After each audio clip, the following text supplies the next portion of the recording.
Caraca, hoje mesmo eu também vou bater. Eu falei, puta ali, não tem não dá pra pegar não. Pô, sou todo errado, todo ruim, porque eu sou pastor e fico assim, gente. Alguém fica assim também? Fica em crise? Aí tu vai chamar pregado e fica, meu Deus, cara, eu vou pregar. Aí não serve. Gente, eu me sinto impróprio também. Às vezes você se sente impróprio também de vir até pra igreja. Fala, pô, pra que eu vou pra igreja? Tava conversando com um jovem aqui também, falou, pô, eu tô todo errado e tal. Eu falei, justamente por isso você tem que vir pra igreja. Porque Jesus veio para salvar os pecadores. Então o melhor lugar para o pecador estar, por incrível que pareça, é na igreja. Porque é aqui que você vai ouvir palavras de salvação, palavras de libertação, palavras de cura, palavras de restauração. E é interessante que não é o título que te deixa santo, não é o título, não, é o Espírito Santo de Deus. Então eu me sinto impróprio muitas vezes, eu falo, Deus, quem sou eu para pegar a tua palavra? E tu começa aquela crise e tal, mas aí vem, Deus fala contigo, e tu se alegra e fica, caraca, Deus é muito bom. Porque não é sobre nós, é sobre Ele. Amém? Fala para os seus lados, fica tranquilo. É sobre Ele, não é sobre você. Porque se fosse sobre você, a gente estaria ferrado. É verdade ou não é? Então tá todo mundo no mesmo barco. Gente, isso é lindo demais. Estenda suas mãos para cá, orem por mim agora em nome de Jesus para que eu consiga pregar essa palavra. Sempre vai vir esses pensamentos negativos sobre você, que não é para você esse caminho, que não é isso, tá, querido? Ele veio por nós, apesar de não receber, ele pagou o preço na cruz justamente por isso, porque você não consegue sozinho, eu não consigo sozinho. Sem Jesus não tem como, amém? E a gente vai falar aqui de duas barreiras que estão impedindo você de viver na zona de milagres. Quem quer saber como romper essas barreiras? Quem quer viver na zona de milagre, onde todas as coisas vão cooperar para o teu bem? Quem gostaria disso? Eu preciso ver incendiários aí, pessoas cheias de fogo do Espírito, que vão gritar, pentecostar, falar glória a Deus, vibrar com essa palavra. Porque essa palavra é viva e eficaz, mais cortante que uma espada de dois gumes, que faz nos discernir do coração, do espírito, da alma, para que a gente saiba qual é a boa, perfeita e agradável vontade de Deus. Então, querido, mais qualquer coisa, como a Renatinha testemunhou aqui, que ela vibrou, ela pregou a palavra, falou, Senhor, eu creio. Se não for assim, é impossível agradar a... Então tem pessoas de fé aqui? Então a gente vai falar o tema dessa mensagem, as duas barreiras que estão impedindo você de viver milagres. E a gente vai falar o segredo para você romper elas. Mas antes de entrar nessa palavra, a gente vai ler dois textos. Em Marcos capítulo 6, versículo 1 e outro texto, 1 Samuel 15, 22. Mas antes de entrar nessa palavra, eu gostaria de falar algo que me chamou muita atenção ontem no culto de ação de graças da mãe da minha esposa, minha sogra, né? A irmã Cileia pregou a palavra e ela falou de um livro que eu achei muito intrigante, me chamou muita atenção e Deus me deu uma revelação a partir disso. Ela contou de um autor, esqueci agora o nome do autor, mas é um livro de 1929, chamado A Desintegração da Morte. É um livro de ficção científica onde retrata que um cientista descobriu um antídoto que curava a morte. Ou seja, quando ele aplicou isso na humanidade, a humanidade passou a não morrer. E no início acabou a morte na terra, e no início foi uma euforia, todo mundo ficou feliz, ninguém vai mais morrer e tal. Mas com o tempo, aquilo que era motivo de alegria, acabou se tornando um inferno na terra. Porque acabou com a morte, mas não acabou com a dor, não acabou com a enfermidade, não acabou com a tristeza e todas as mazelas da humanidade. Não acabou com o envelhecimento. Então as pessoas viviam para sempre, mas quando elas estavam em estado terminal, elas continuavam lá vegetando no hospital e não podiam morrer. Outras estavam enfermas, sentiam todas as dores da enfermidade, sem poder ser curadas, mas não morriam. Outras, para dopar, querendo morrer, elas se drogavam para ficar em inanição, dormir, só para não ter que acordar. Estranho, né? E esse livro, quando ela falou isso, eu falei, cara, olha só, acabou com a morte, e aí eu vejo que o único que foi capaz de vencer a morte foi Jesus. O apóstolo Paulo chega a falar que, ó morte, aonde está o seu aguilhão? Querido, apenas aqueles que podem vencer a morte, aqueles que estão em Cristo Jesus. e teria vida eterna. Mas a vida eterna com Deus é o lugar onde não vai ter dor, não vai ter enfermidade, não vai ter lágrimas. E sabe uma coisa que me intrigou? Porque nesse livro deu vários debates e pessoas falando, transformações pés procurando e tal, e as pessoas começaram a procurar o que? Até morte. Eles queriam voltar a morrer. Aquilo que para eles seria bênção, na verdade acabou se tornando uma maldição. Olha que doideira. E é interessante porque eu falei, Deus, tudo bem. E aí Deus me levou a interpretação que eu tinha para pensar depois desse livro, que no céu não haverá dor, não haverá tal. Eu falei, por que não haverá? Porque quando a gente morrer, a palavra de Deus diz que a gente vai ressuscitar no novo corpo. No corpo que não vai ter o quê? No céu não vai ter o quê? Pecado. Porque o que causa toda a dor na humanidade, gente, é uma palavra, pecado. O pecado que trouxe todas as mazelas, o pecado que trouxe o envelhecimento, o pecado que trouxe as tristezas, o pecado que trouxe as enfermidades, é o pecado que trouxe tudo isso. E adivinha quem é o cordeiro que tira o pecado do mundo?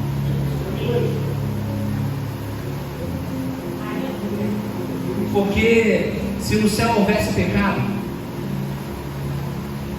não seria uma vida eterna boa. Alguém está pegando isso? Querido, nós vamos ressuscitar com ele sentar à destra do Pai. E lá não haverá choro, não haverá dor, não haverá verdade, só haverá alegria. Porque o nosso Deus é o Deus de alegria. É o Deus de alegria. Querido, Deus quer a sua felicidade. Isso é louco dizer, mas eu costumo dizer, não é nem felicidade. Deus quer a sua alegria. O fruto do Espírito é paz, longanimidade, bondade, amor, alegria, sabedoria, domínio próprio e tantas outras coisas. Só coisa boa. É tudo que você vai ter onde? No céu. Então Deus quer a sua alegria ou não quer? Sim. Mas enquanto a gente estiver nessa terra, vai haver dores, vai haver aflições, por causa que o pecado trouxe isso. Enquanto a gente habitar nesse corpo mortal. Mas vamos falar aqui agora sobre a palavra propriamente dita em Marcos capítulo 6, versículo 1 a 6. Eu vou ler. Jesus saiu dali e foi para a sua cidade acompanhado dos seus discípulos. Quando chegou o sábado, começou a ensinar na igreja, vou dizer assim. E muitos do que ouviam ficaram admirados. De onde vêm essas coisas? Perguntavam. Que sabedoria é essa que lhe foi dada? E este poder de realizar milagres? Não é esse o carpinteiro, filho de Maria, irmão de Tiago, José, Judas e Simão? Não estão conosco aqui as suas irmãs? E encontraram motivo de tropeço nele. Jesus lhes disse: só na sua própria terra, entre os seus parentes e na sua própria casa, um profeta não tem? Ele não pôde fazer ali nenhum milagre, exceto impor as mãos em alguns doentes e curá-los. 6. Olha só esse versículo. E ficou o que, a igreja? Admirado por quê? Ele ficou admirado pelo quê? Existem duas coisas que Jesus fica admirado na Bíblia: a fé e a incredulidade. Só duas pessoas admiraram Jesus pela sua fé, e eram duas pessoas que não eram israelitas. Ou seja, contextualizando para o tempo atual, como se fosse nos dias atuais, eram duas pessoas que não eram cristãs, eram pessoas de outra religião. As pessoas que admiraram Jesus pela sua fé. Porque os israelitas, que eram judeus, e Jesus veio para os seus, esses, nenhum deles, nem os próprios discípulos, admiraram Jesus pela sua. E isso é uma contradição enorme, porque a igreja, o povo de Deus, deveria ser aquele que foi chamado a viver pela fé. E nós que deveríamos admirar Jesus pela nossa fé. Mas Jesus, em vários pontos, repreende os discípulos, os apóstolos e o seu povo pela falta. Será que nós temos admirado Jesus pela nossa fé ou pela nossa incredulidade? Quando as coisas começam a dar errado, você ainda tem fé ou você fica igual todo mundo, já era? Ou você fala, eu ainda creio? Querido, isso é muito, me chama, me intriga, eu espero que te intrigue também. Ficou admirado com a incredulidade deles e não pôde fazer ali nenhum, a palavra diz, nenhum milagre. Uma das barreiras que impedem da gente entrar na zona de milagres, onde todas as coisas vão cooperar para o nosso bem, adivinha o que é? A palavra incredulidade. A falta de fé impede a gente de viver milagres que Jesus quer causar na sua e na minha, na nossa vida.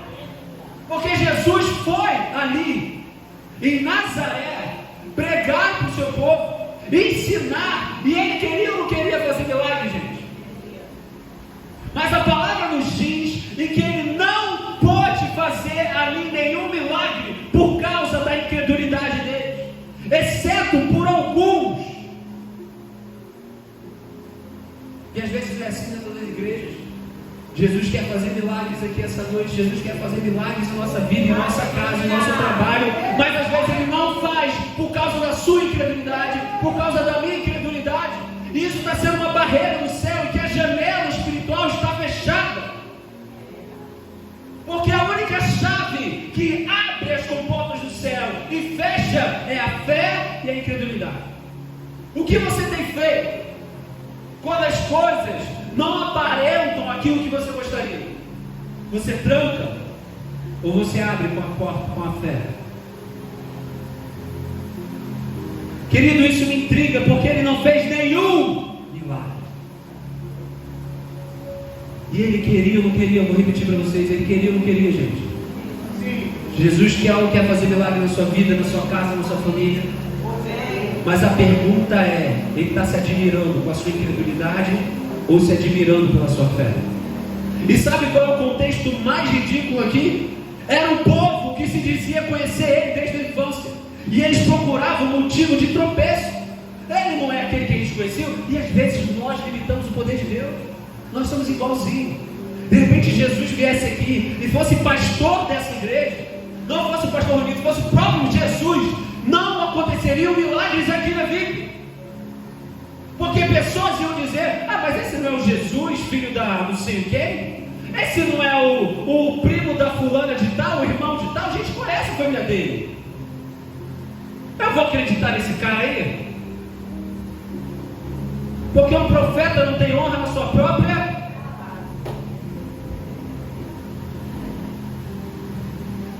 Querido, isso é para nos intrigar. Porque de repente, se o próprio Jesus estivesse aqui, vocês não iam crer, e ele não faria milagres, e isso aqui não iria avançar, por causa de você e da sua incredulidade. Mas eu não sei você, a Bíblia não fala desses que ele conseguiu curar, mas eu quero ser esses excetos, exceto por alguns que ele pôs a mão e foi curado, exceto por alguns ali naquele dia foram curados, porque não se apegaram ao que ele é, o que é a história dele. Não, eu acredito nessa mensagem do Evangelho. Querido, então uma das barreiras é qual? Qual é a das barreiras? Então, se você quer viver milagres, você não pode ter? Amém. Porque a incredulidade impede você de entrar nas zonas de milagres. Agora vamos ler em 1 Samuel. 1 Samuel, quem puder abrir comigo. 1 Samuel, lá no Velho Testamento. 1 Samuel 15, versículo 22.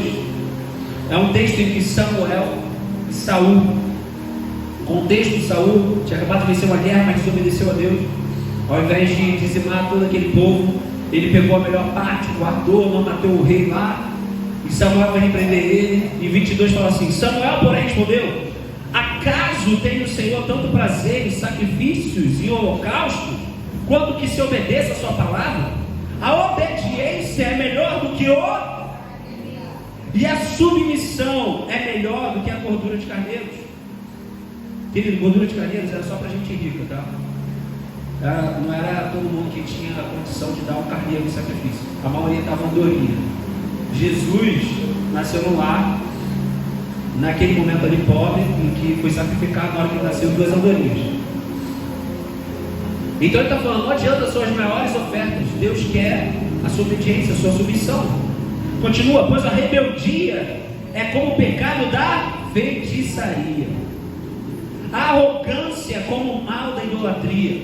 Como você rejeitou a palavra do Senhor, assim ele o rejeitou como rei. E é engraçado que a gente vai ver que Saul vai se arrepender sem se arrepender, vai tentar dar um jeitinho. Fala, não é bem assim, eu fiz isso, eu fiz aquilo e tal.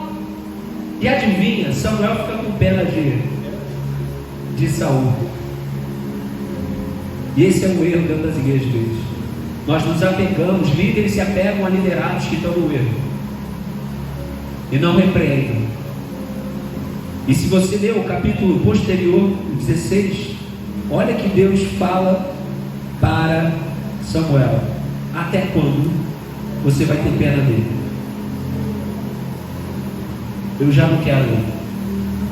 Ele está falando para pastores, líderes, pessoas, pai, mãe, filho, filha, que falam assim: ei, até quando você vai andar com essa pessoa? Já falei para você se apartar dele, já falei para você se separar dele, já falei para se afastar dessas amizades que não é para você. Ah, mas é meu amigo, eu tenho pena porque é desde a infância, meu irmão. Não tem comunhão da luz com as trevas. E você pode estar perdendo o reinado. Você pode estar perdendo a terra prometida. Você pode estar perdendo as promessas de Deus por causa de apegos emocionais e não apego à palavra. Fala Deus.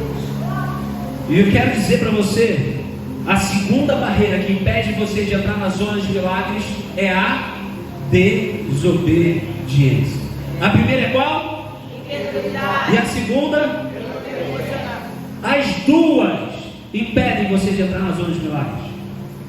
Então eu quero dizer, a incredulidade impede você de entrar.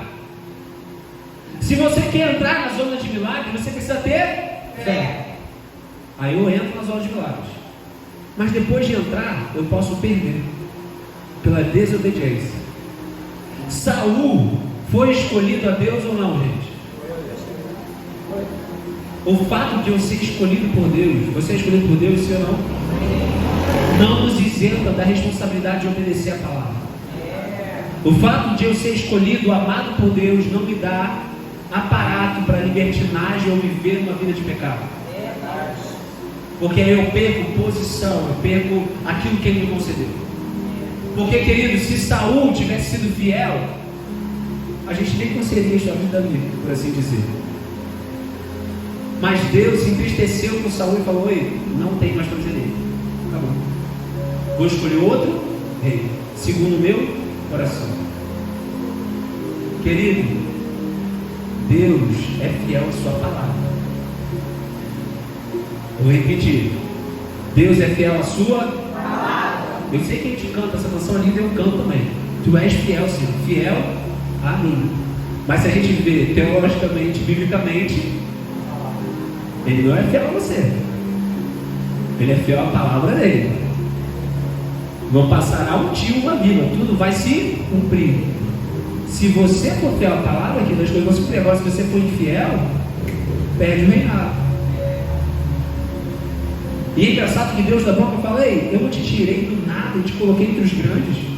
E agora você está aí desobedecendo porque ele achava que pelo fato de ser rei, pelo fato de ser escolhido, pelo fato de ser pastor, pelo fato de ser diácono, pelo fato de ser irmão da igreja há tanto tempo, agora eu posso fazer o que eu quiser. Isso não te dá autoridade para ser rebelde, porque rebeldia é como feitiçaria para Deus e Deus abomina. Querido, coisas ruins podem acontecer. O fato de sermos escolhidos por Deus não nos isenta dessa responsabilidade. Corremos o risco de perdermos aquilo que Ele nos concedeu. A incredulidade impede de eu entrar na zona de milagre, e a desobediência me faz perder essa zona de milagres. Agora, qual é a chave para eu recuperar? Porque de repente eu e você estamos numa dessas duas situações.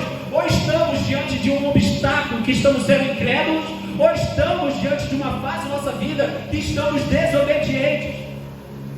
Qual é a resposta então, pastor, para eu conseguir voltar à zona de milagres?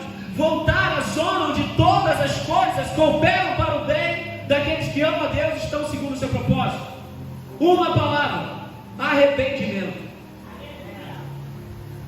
Arrependei-vos, porque é chegado o reino de Deus. Arrependam-se. Volte-se para mim. Deus fala com Israel várias e várias vezes na palavra. Arrependam-se. Até quando? Ele falou para os discípulos: até quando eu vou estar com você? Deus te chama para a zona de glórias. Tem que ter fé e tem que ter obediência. Senão você perde o reinado. Porque Deus não é fiel a você, Ele é fiel à sua palavra. E às vezes nós estamos, querido, eu quero te dizer que Samuel tinha risco de perder também ali. Deus ia chamar outro profeta. Mas Samuel se arrependeu depois. Porque Deus começa a estar falando: até quando você vai ter pena? Até quando você vai chamar esse cara aí? Já não tem mais ele, acabou. E Samuel toda hora fica: não, mas ele, o cara é maneiro. Eu conheço pessoas que perderam a vida por não se afastar de amizades. Que estavam na igreja, aqui mesmo, na comunidade, aí falavam: não, vou sair com meus amigos ali, e está tudo no movimento. E todo mundo advertiu: se afaste das amizades, não é para você, são meus amigos de infância. Meus amigos jogaram bola, não vai ter nada a ver. Foi sair com esses amigos, que eram bandidos, saíram de volta, dele tiroteio, morreu junto. E Deus já falou: aparta-se. E às vezes você está levando para um buraco tudo aquilo que Deus projetou para você, por causa de desobediência e apego emocional idiota.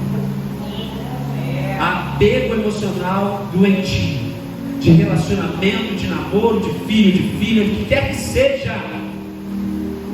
Não tem. Abraão com o sobrinho Ló, Deus não falou até que ele se apartou de Ló. Querido, não tem. Aquele que quer seguir após mim tem que me amar mais do que a mãe, mais do que o pai, senão não é digno de.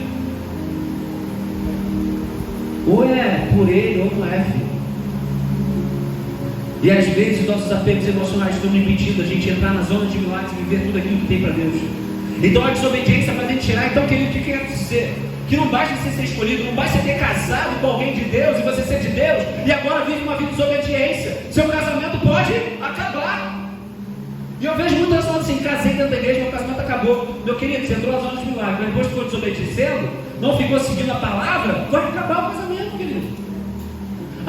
Deus me abençoou com o emprego, beleza, mas você não continuou seguindo a palavra, se afastou, o que vai acontecer? Corre risco de perder. Tudo aquilo que é concedido por Deus, querido, é mantido por Ele. Vou repetir: tudo aquilo que é concedido por Deus só pode ser mantido por Ele. Porque não foi você que se colocou lá, foi Ele que te colocou lá. E às vezes você esquece de Deus. Consegue a bênção, aí esquece, se afasta. E começa a orar mais, não busca mais, porque está tudo bem, pô. Sou cara, sou mulher. Aí perde tudo: Senhor, lembra de mim. Aí faz campanha de oração: meu casamento está acabando, Senhor, o que está acontecendo? Você me deu. A desobediência te tira das zonas do lar. Então, querido, não basta ser escolhido, não. Você tem que obedecer. Mulher, homem, em comporta idade, você tem que obedecer. Se arrependa e volte. Se arrependa e volte. Olhe para a sua vida, olha, faz um exame e fala: quem que eu estou errando? Quem que eu estou seguindo a minha opinião e não a palavra? Quem que eu estou seguindo o meu apego emocional e não a palavra, as minhas vontades e não a vontade de Deus? Porque as duas barreiras que impedem é a incredulidade e a desobediência. Queridos, portas que estavam travadas serão abertas hoje pela obediência. Céus que estavam cerrados serão abertos hoje pela sua obediência e arrependimento. Porque a fé, até então, que você não estava tendo, agora você vai ter, em nome de Jesus. Mas isso requer um posicionamento seu, uma atitude sua, de pedir perdão a quem tem que pedir perdão, de se arrepender dos seus feitos, das suas palavras, das suas atitudes, o que quer que seja, porque pecado de rebeldia é pior do que a feitiçaria. Existem portas e janelas do céu que somente serão abertas pela obediência. Querido, se nossos olhos espirituais pudessem ser abertos, a palavra de Deus em Malaquias fala que as janelas do céu serão aberta. Querido, tem janela no céu. Se a gente pudesse abrir, de repente teria uma janela sobre cada um. Será que a tua está fechada ou aberta?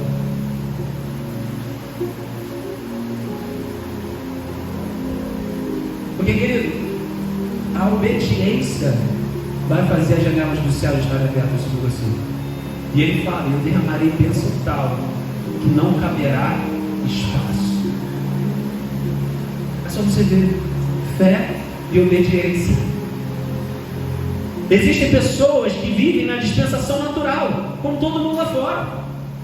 Você pode prosperar, trabalhar, estudar, conquistar, mas, querido, existem aqueles, eu creio que tem gente aqui essa noite, existem aqueles que vivem na dispensação do sobrenatural, porque o quanto aqueles que estão lá fora, eles plantam para colher, nós que estamos fiéis a Deus, a sua palavra e obediência, o que plantamos, nós vamos colher além daquilo que plantamos. Porque eu não vivo uma dispensação natural, mas uma dispensação sobrenatural. Mais alguém aqui pode dar glória a Deus? Se você está aí, se manifesta.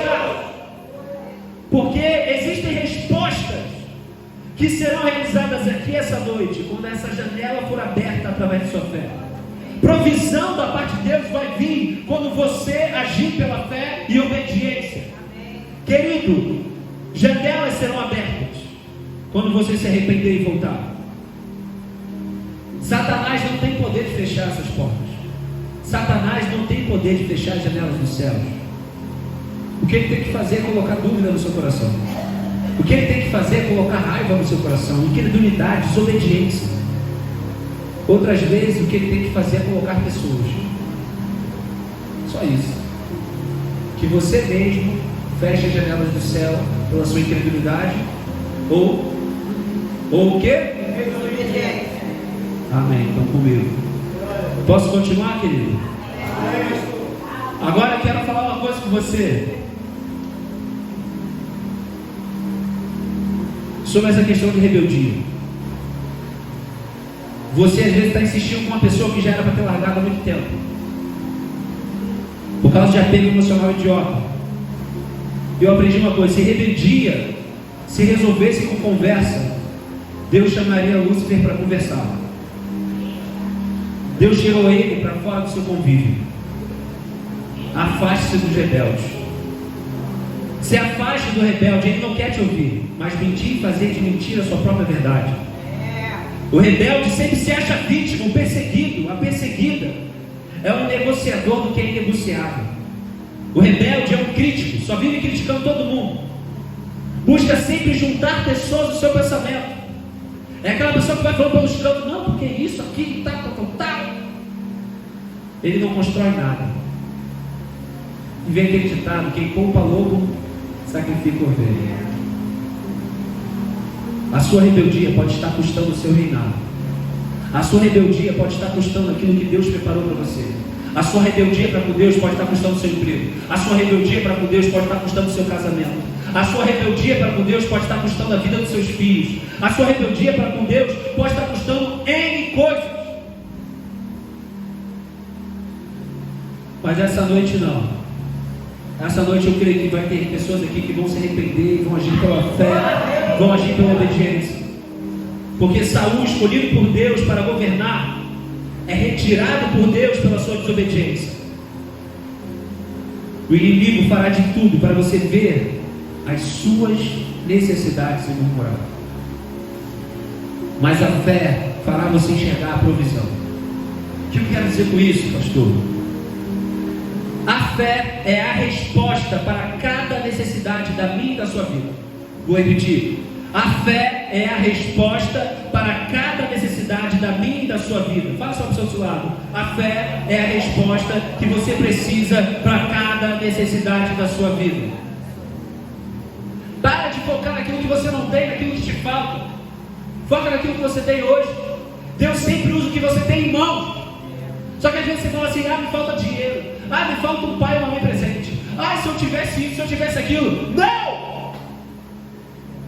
Deus não queria, porque se Ele quisesse, Ele já teria te dado. O que Ele falou para Moisés? O que tu tem em mãos? Um cajado, é isso que eu vou usar. Ei, você está com saúde, você tem inteligência, é isso que eu vou usar. Você pode falar, você tem pena para dar, é isso que eu vou usar. Foca naquilo que você tem, porque a fé vem a provisão a partir daquilo que você tem. É 5 pães e 2 peixinhos, dá para mim que eu vou multiplicar. Para de olhar para a falta e olha para aquilo que Ele já te deu em mão. Glória a Deus. Deus está falando com alguém aqui? Para de olhar para aquilo que falta. Ah, porque se eu tivesse mais tempo? Ah, porque se eu tivesse isso aqui? Não! Satanás! Pelo amor de Deus, se arrepende. Olha para o que tu tem em mãos e entrega para Ele. Fala, Senhor, eu só tenho isso.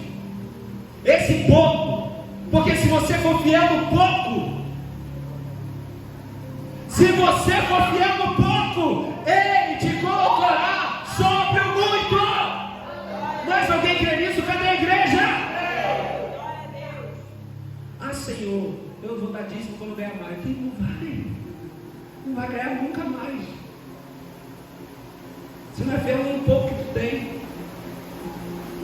Ah, Senhor, se eu tivesse isso aqui. Para. Fala assim, para, já está feio já. Para de ser dramático, para de ser dramática e começa a ser mais prático. Quando a igreja, o cristão entender isso, tem que ser mais prático e menos dramático. Porque chorar, ficar falando, a gente tem um tempo de luto. Tudo bem? Eu também reclamo pra caramba às vezes. Mas tem hora que eu tenho que lavar a cara e falar, acabou, agora é tempo de governar. É tempo de assumir a função aqui de a luta. Porque o tempo não para. Fica lá. Mas querido, eu e você essa noite vamos viver algo extraordinário a partir da parte da fé e obediência para com Deus. Porque sabe o que é incredulidade? É a certeza das coisas que eu estou vendo e provando. A incredulidade é quando tudo aquilo que você está vendo, você toma como certeza. A incredulidade é tudo aquilo que você está sentindo e provando, você toma como verdade. Isso gera a incredulidade. Mas a fé, a Bíblia chega a dizer que é o quê? É o firme fundamento. É a certeza das coisas que não se vê. E a prova daquilo que se espera. Ou seja, querido, eu estou vendo tudo errado aqui. Eu estou sentindo dor, eu estou sentindo um montão de coisa. Mas pela fé, eu já provo aquilo que eu espero alcançar. Pela fé, eu já tenho certeza e já ando sobre aquilo que eu quero alcançar, já no tempo presente. Essa é a diferença da incredulidade e da fé, que fará você entrar na zona de milagres ou sair dela. Deus providenciará milagres na sua vida a partir daquilo que você tem. Porque, gente, posso falar uma verdade aqui? Só vamos lá. Posso falar essa verdade, sim ou não? Bora! O que nos falta muitas vezes não é os recursos, mas sim a vontade.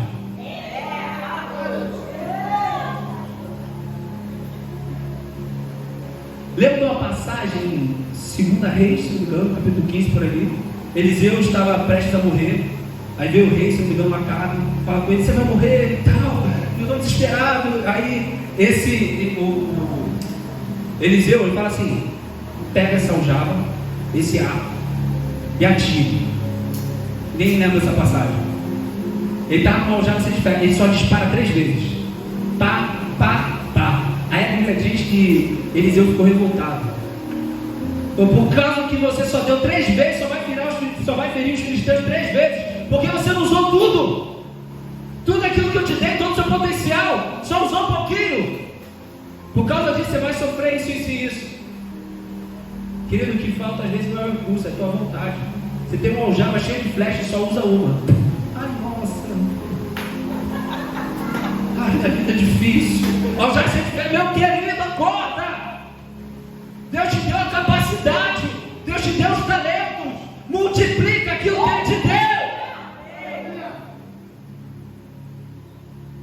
Aleluia. Querido, vamos ter mais vontade em nome de Jesus? Amém. Vamos ter mais vontade? Amém.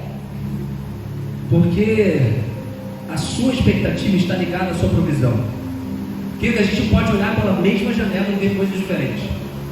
Eu lembro de uma cena, que eu não lembro agora se era da Nike, eu acho que era da Nike, que eles falaram, vamos levar a Nike para a África, e eram lá nos anos 80, por aí, ou 90, não me engano. Aí o cara da Nike mandou 2 caras lá para ver se teria mercado para a Nike. 2, esqueci qual o nome agora dos caras, tipo pesquisadores de mercado. E eles foram lá e os 2 voltaram, tipo a Terra Prometida, igualzinho. Aí chega um com a notícia, ó, não dá para levar Nike para a África. Aí, por quê? Porque lá ninguém tem tênis. A gente vai falir se for lá. Aí chega outro cara, meu irmão, arruma tudo, vamos mandar tudo para lá. Ele, por quê? Ninguém tem tênis, a gente vai ficar milionário. A mesma visão, a mesma janela, 2 visões diferentes. A gente pode olhar pela mesma janela, um vai olhar a lama, vai falar, nossa, choveu muito, olha lá, casa de graça, lama, detesto chuva. Enquanto o outro vai olhar para o céu e falar, caraca, que dia lindo, olha lá, olha as estrelas no céu. Quem é você? A pessoa que só vê desgraça? Ou a pessoa que sempre tem uma expectativa? Porque o tamanho dessa expectativa vai mostrar a sua provisão. A mesma janela, diferentes visões, o mesmo Deus, diferentes interpretações. O mesmo Deus, diferentes teologias que às vezes estão impedindo você de viver novo. A mesma situação, diferentes ações. Um dia eu estava fazendo uma sessão com um cara que é lutador, e ele é lutador de MMA, e eu estava mentorando ele, eu falando com ele, e ele começou a falar de várias crises. Então, porque eu não tenho isso, não tenho aquilo, não sei o que, lá. Aí eu falei, pô cara, quem você admira muito? Aí ele, José Aldo. Aí vai lá, José Aldo começou de onde? Pô, começou da Bahia, do interior, veio da favela, não tinha nada, que não sei o que, lá. E ele conseguiu, então, por que você é diferente? Aí ele, é verdade, não tinha pensado nisso. Você ainda está melhor do que ele, mas você está tendo uma ação diferente da dele. Você decidiu focar em tudo aquilo que der errado na tua vida. Enquanto o outro, apesar de tudo dando errado, decidiu ter fé e decidiu lutar pelos seus sonhos. Será que você está admirando Jesus pela sua incredulidade, sua rebeldia, ou pela sua fé e obediência? Posso continuar, gente? Vai ser mais rápido, vamos terminar. Só 3, pode ir o resto embora. Vamos lá. Posso continuar, igreja? Querido, algumas pessoas não veem a necessidade de mudança porque elas se acomodaram, porque elas se acostumaram.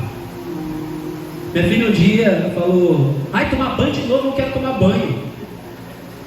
Eu falei, filha, você vai ter que tomar banho porque você vai ficar fedendo. Sabe, tem gente que se acostuma com o teu cheiro, está fedendo já e quer se arrumar, não quer tomar banho. Se tu pegar mendigos lá fora, fede pra cá, mas o cara já se acostumou com aquilo ali. E você vai tentar levar o mendigo para tomar banho, é difícil. E às vezes você é um mendigo da fé. Se acostumou com isso. E Deus está falando, vamos tomar um banho na graça? Vamos tomar um banho na minha palavra, nas promessas? Ah não, Senhor, tá bom, ok. Para quê? Para quê, já saber? Eu quero ser esse mendigo da fé mesmo. Até quando? Para de pensar, querido. O que você tem, o que você carrega, é o que você precisa para fazer uma mudança na sua vida extraordinária.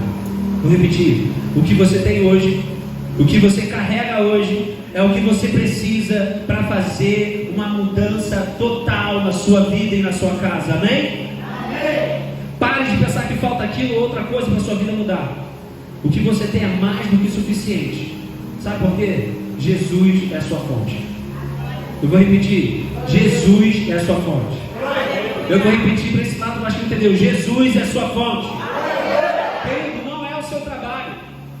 Às vezes a gente esquece disso. Não é o seu marido.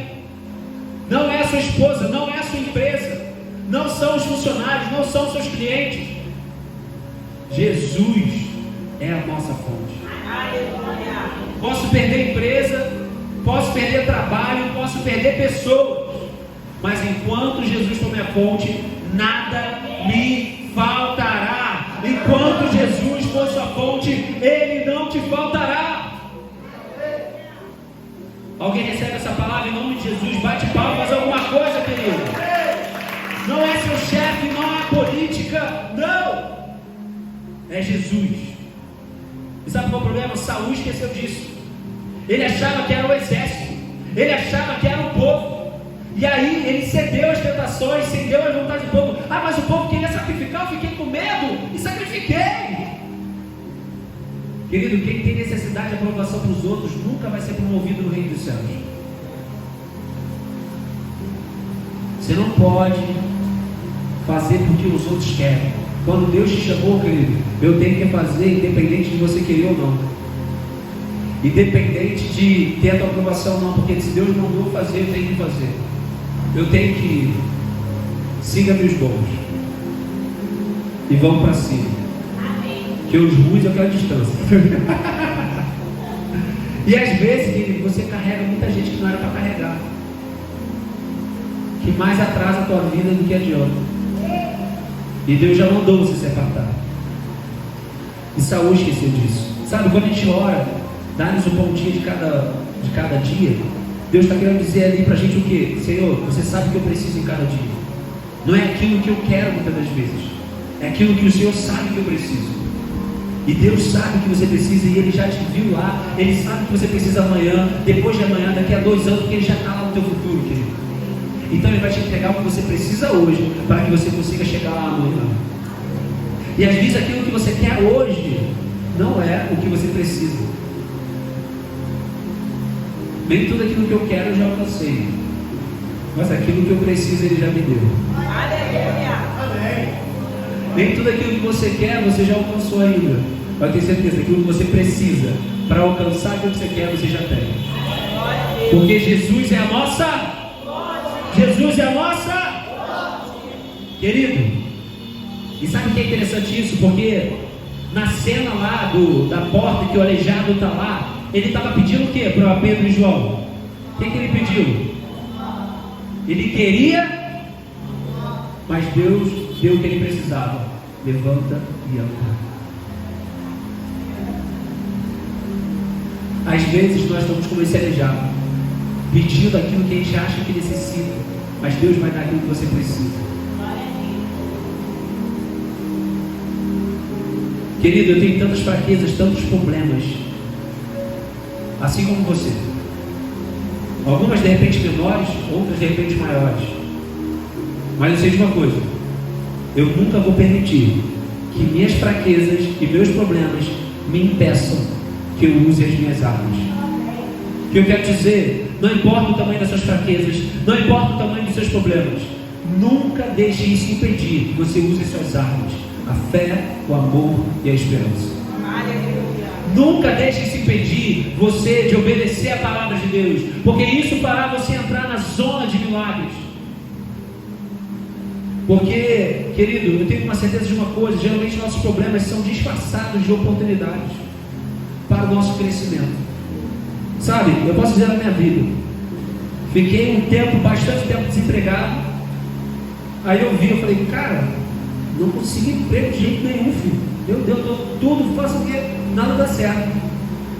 Aí depois que eu entendi, é para me empreender. Aí depois eu fui ver outros caras, Elon Musk, que é o milionário lá. Sabe por que ele abriu empresa? Porque ele não conseguia emprego.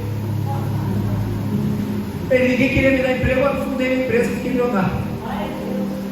Às vezes, algo que você está querendo é um emprego, e Deus está falando, meu filho, eu tenho uma empresa para você. Aí você está falando, Senhor, eu quero emprego, eu quero emprego. Não é isso que você precisa, você não entendeu. Deus muitas vezes não vai dar o que você quer, vai ser aquilo que você precisa. Então confia, tenha fé. Então é interessante a gente notar isso, porque várias coisas na minha vida, eu estava agora tendo vários problemas lá no negócio com questão de anúncios. Todo mundo que eu botava para fazer anúncio para mim estava ruim. Aí eu falei, Deus, já tá bom, já entendi. Depois de levar várias pernadas, eu aprendi a fazer essa coisa. Porque, tá bom da hora que eu boto alguém tá errado. É um sinal de Deus falando, querido, não quero que ninguém faça com você essa parte, você tem que fazer. Aprende. Então, querido, às vezes quando as coisas dão errado, é Deus querendo te ensinar uma lição. Não é desse jeito. Tem um jeito melhor. Acorda. Fala para o seu lado, ô, acorda. Acorda. Fala para ela, pelo amor de Deus, acorda ele aí. Acorda. Ai, querido, nossos problemas estão disfarçados de oportunidade. A sua incredulidade pode estar impedindo os milagres que Deus quer fazer na sua vida. E a fé é a chave que vai abrir essas portas. Então a pergunta é: quantas áreas estão trancadas na sua vida pela sua incredulidade ou crença limitante? Desobediência e incredulidade são as duas coisas que podem estar impedindo você agora. Mas o seu arrependimento fará você voltar ao caminho. Querido, em nome de Jesus, a nossa vida vai começar a mudar quando a gente entender isso. E a gente vai começar a ver os milagres acontecerem em nossa vida. Que Deus abençoe sua palavra, mas que você possa entender o que foi falado aqui hoje. Eu não sei como Deus falou com você, mas eu tenho certeza que Deus falou, amém? Assim como falou comigo. Juanito, incredulidade, eu não fiz nenhum milagre. Você quer viver milagres na tua vida? Tenha fé. Juanito, não é porque eu te dei concedi bênçãos, não é porque eu te dei abrir essa porta, não é porque abri a janela do céu sobre a sua vida, que isso te dá autoridade para você pecar ou viver em desobediência. Eu quero obedecer, porque assim você entrará na zona de milagres e todas as coisas vão cooperar para o seu bem, porque você vai estar segundo o propósito de Deus. Se você entender essa mensagem, se coloque de pé. Você não precisa vir aqui, mas eu peço que você feche seus olhos e fale com Deus. Fale com Deus agora, porque Ele está te chamando para coisas grandes e novas que você nunca imaginou. Deus tem um caminho novo para você. Deus tem estratégias novas para você. Desperta, acorda. É essa a